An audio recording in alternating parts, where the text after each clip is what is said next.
Hey everybody, Mark here, Gilbo Realty. Today I want to discuss some of the things that were mentioned at the NAR Forecast Summit that was just here a few days ago. I want to review some of this information with you because a lot of it doesn't make sense. Some of the numbers are wrong that they were actually presenting, and I want to actually make it, put it on the record that some of the numbers are wrong, what they're actually stating. This was done by Lawrence Yun. Obviously, he's the NAR chief economist and senior vice president of research. And I will prove that he's got some of his figures wrong in his research. A couple of the graphs are pretty good. Don't know how accurate they are because a lot of the numbers were wrong in the employment figures. But he has the annual existing home sales, likely 18% decline this year at the end of the year, probably heading into next year as well. He's looking here from an 08, 05 to 08, 2010 standpoint.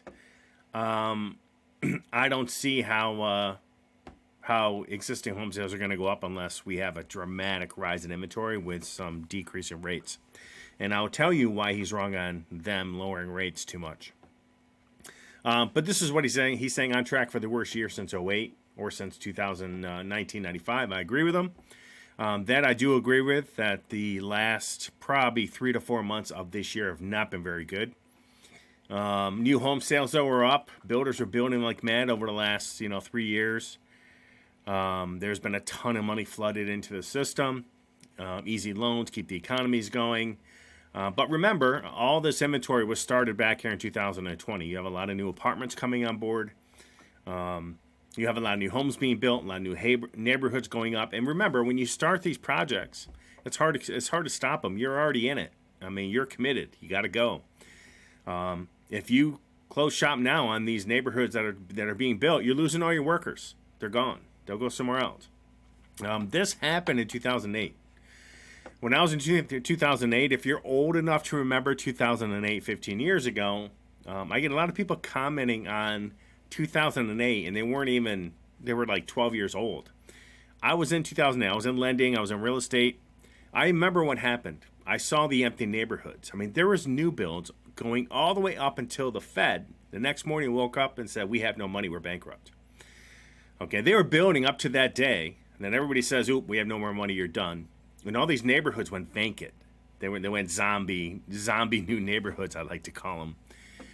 We're probably going to that route again, okay? Now, I think they have a very small window to fix the U.S. economy, if they can at all. And the only way I do see it happening is if they take all this debt that they're printing like mad irresponsibly and put it on the backs of the people. It's the only way I see it. But new home sales are up 4.5% year to date to October. My guess is they're going to start dropping. You'll probably see this chart coming down a little bit more towards the end of the year. Single family homes, so trying to return to normal after a decade. I mean, not really. I mean, you had a bunch of foreclosures going on. You saw 08, how crazy it was. This time period was just nuts. And you could see the dramatic decline, which brought it down back to the lower than the 1980s, pre-1980s of sales. So we'll be going down here again. It's going to start declining, obviously. Existing home sale inventory, new home inventory. It's kind of interesting. You look at this chart, you got the little worm, the worm back here, and you get down to today, and these are not good numbers because he's got January through July, and I guarantee you could have got better numbers here. He's kind of hiding the data from August, September, October, November. We have that data. As to why Mr. Yun didn't put it into his presentation is kind of funny to me.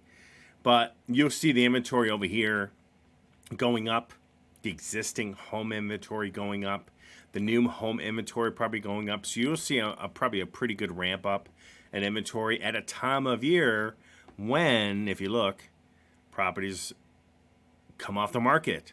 Existing listings drop. Instead, we're going up at a time of year when things will be dropping. So we have a major trend. Is this a trend where when listings should be dropping, that come spring, they're going to be skyrocketing because people need to sell? We don't know. We'll find out. But if things are going up right now in inventory, I don't see the the inventory dropping dramatically, even if they lower rates. I mean, look, people still aren't going to buy homes at 6.5%. It still makes them too unaffordable, unfortunately. So prices are going to have to come down in order for really some of these buyers to hop into the market. Now, there are some dumb buyers, and there's some people that have to buy, and there's some people that are buying cash. They're fine. You know, you got to do what you got to do, but just understand that, you know, if your realtor or somebody tells you, or your loan officer, everybody blames realtors, but a lot of loan officers do this too, okay? If everybody tells you you're going to be able to refinance in the future and lower your rate, don't believe it, okay? Because I don't know if we're ever going back down to 3% again. Let's keep going. Multifamily starts, I mean, those are obvious. Again, just like a lot of these apartments were built, we had a major ramp up in building multifamilies. That has obviously changed. They started in 2020, going up dramatically. You see even 19, they were up a little bit. 20 was down, but 21 they really started the ramp. So you had all these projects starting, and again, once you start, you got to finish. You don't have a choice. You're committed. Rent growth, I find it really amazing the severity of difference between the unofficial private sector as to rent growth, which is pretty much zero, and the official government data, which is dropping, but it's still near 8%. So I kind of find that interesting. What a difference. Look here. Official consumer price inflation is 3.2. Now, when he says official, he's saying government numbers. Unofficial consumer price index, 2%. He says, this is his print, time to cut rates. The problem is, if you cut rates, you get more inflation. So if you notice, I added this stuff. So I added this little thing here. Low rates, okay, high inflation. Today, we have higher rates, low inflation. So what is the Fed going to do? And they're going to cut rates? So we're going to raise inflation, everybody, again. So a hamburger at McDonald's is now no longer $6. It's going to be $9. The Fed can't do it. They can't cut rates. You're going to create massive inflation. Massive inflation. So I don't see it. I think this is you're throwing a pebble in the water and hoping to find it. Monthly job gains. Now, this is what I really wanted to show. I added a bunch of data over here. Okay, now this is Mr. Young. I didn't go all the way back there, but I did go back to June. He's got the June revised numbers correct. July, he's not even close to being correct in this figure. He's got over 250,000, over 250, about 250. But those were revised, okay, way down to 157. So this graph is totally wrong. He's got August correct, even though they were revised. He has a revised number in here, but they were up here initially. He's got September wrong. He's still got a higher figure. They revised him from 336 to like 300, back down again to 263. So this figure is wrong.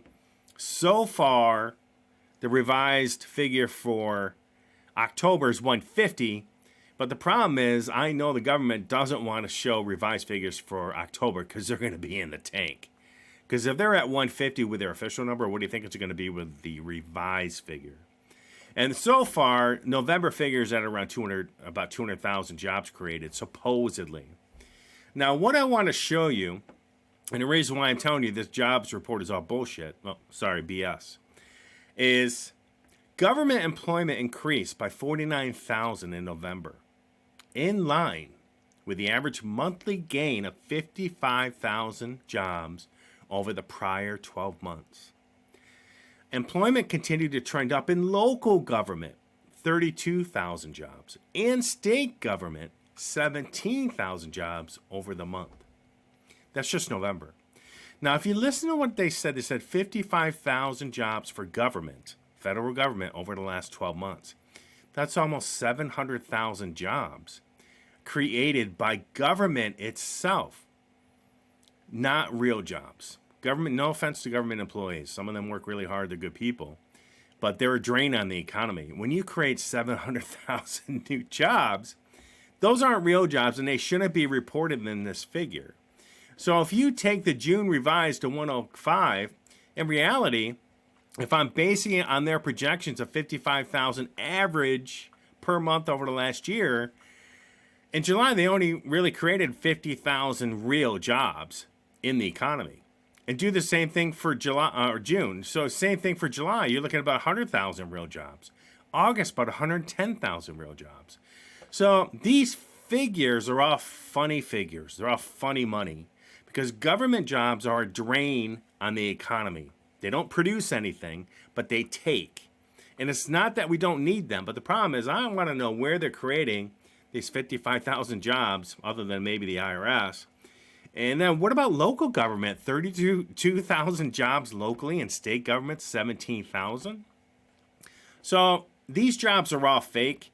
The numbers that Mr. Young is using is fake, and I wish he would mention this in his presentation, that the government is creating a good majority of the job creation. One thing to know, if I look here, now people say, well, it's not true. Where'd you get these figures? I'm using the U.S. Bureau of Stats' own website. This was published on Friday, December 8th. If I go down here, I want to show some figures. I got these. Keep in mind, just look at this figure over here, 13.2 million. The unemployment rate edged down to 3.7.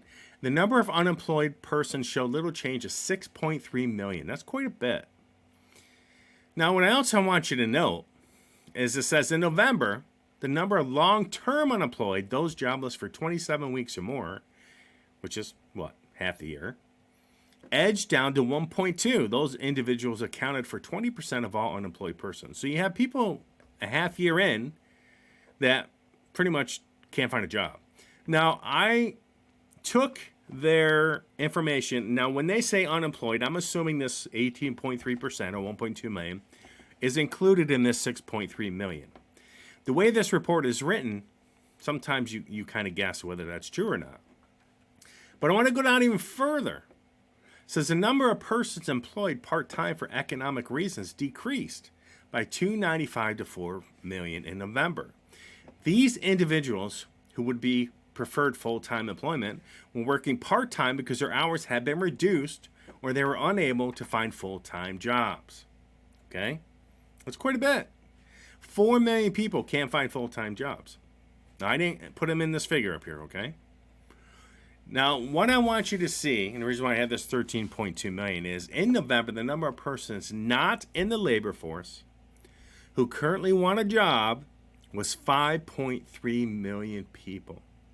Little different from the prior month. These individuals were not counted as unemployed. Not counted in that 6.3 figure. Okay? Man. Because they're not counted as unemployed because they were not actively looking for work during the 4 weeks. Really? They know that, right? Let's keep going because we're not done yet.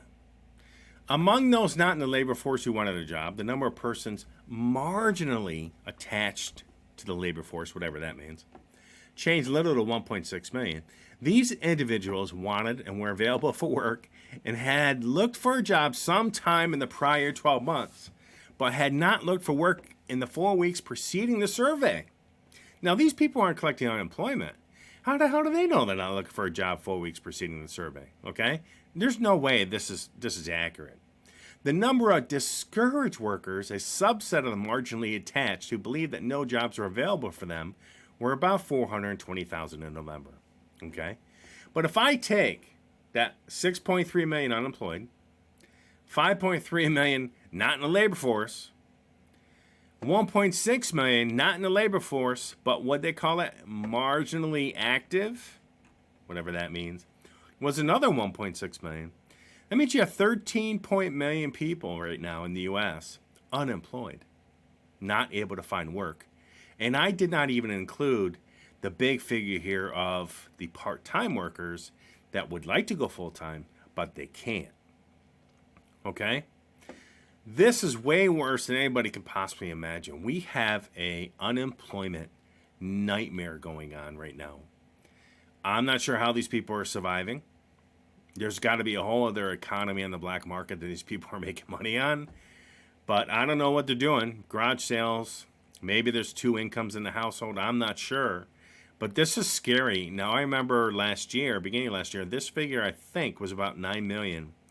But I can't. So we've increased quite a bit the number of people that can't find full-time work or can't get out of part-time work.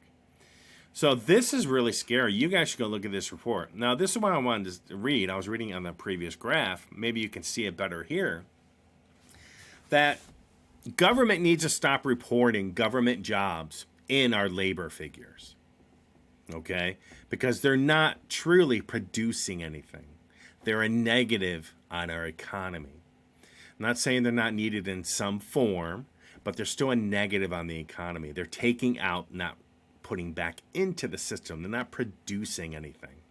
They're not creating income. They're sucking off the income from the taxpayers. Okay? But if you look at this figure, government employment increased by 50,000 in November, in line with the average monthly gain of 55 over the prior 12 months. This is just baffling to me. I didn't think it was this high. I knew they were hiring. I know they mentioned the 80,000 IRS agents. But who are these other 520,000 people they're hiring in government? What positions are these for? Who are they? I mean, that needs to be a whole report just on its own. And then you have employment continue to trend up in local government, 32,000. Local government, 32 grand.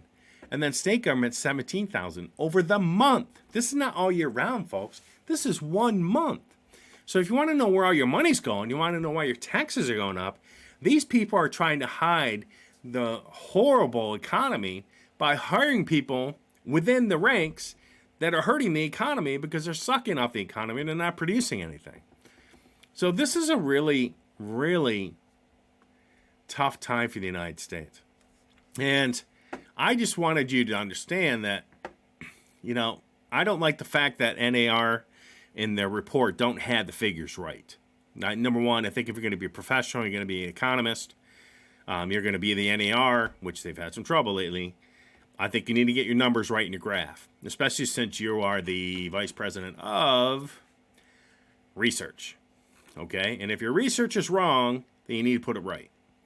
I think really he should come out and make another video stating that his numbers are wrong in these graphs. And they're easily found. I found them in about 15 minutes, and I was just screwing off doing some other stuff. So anyways, be careful. Now, another graph real quick, because I don't want to keep this too long, is the job gains since COVID. Okay, New York's lost, Vermont's lost. Okay, they're saying job gains pre-COVID record high payroll employment. Percent change from March of 2020 to October 23. I find these really, really difficult to accept. Considering the numbers I just read for you, 13 point something million people can't find a job. Part-timers, about 4 million part-timers that would like to go full-time but can't find a full-time job. So there's no way these figures are correct. They're not considering all the numbers I just gave you. Okay? Now look at home price appreciation since COVID. Look at all these states. Everybody's 22, 23. Most of them are in the 30s and 40% rise. It's craziness. For New York State, 41%. Florida, 65%. What do you think is going to happen when this real estate starts coming down? Those were the biggest increases, which again is going to be Florida, Texas, Nevada, Arizona. It typically is. But some of these other states aren't too far behind in a lot of these figures. So I believe that if something does happen to the banks in the United States, which in turn hinders their ability to lend on mortgages, you will see these numbers plummet way worse in 2008. And the other issue you have is that now you have commercial real estate following suit. So you got to be very careful what's coming. I mean, there's a special line of credit, and it's kind of interesting. He mentions that in this presentation, how the banks in March of this year, they've been borrowing from the Fed on a special line of credit, they call it, okay? And what I find is that ends coming March of next year. So what's going to happen when that happens and the small banks can no longer grab that money to help fund their deposits, help fund their loans? What's going to happen come March and April of next year? So I would keep an eye on that. It will be very interesting to see. But this is a scary time in the United States. We have a bunch of people right now running the economy and running the country that really do not have our best interests at heart. And I see a tremendous problem coming in our future. And if we do not steer this ship in the right direction, these unemployment numbers right here are just going to continue to rise dramatically. So anyways, Mark here at Gilbert Realty. I'm hoping that these numbers are fixed by Mr. Yun from the NAR.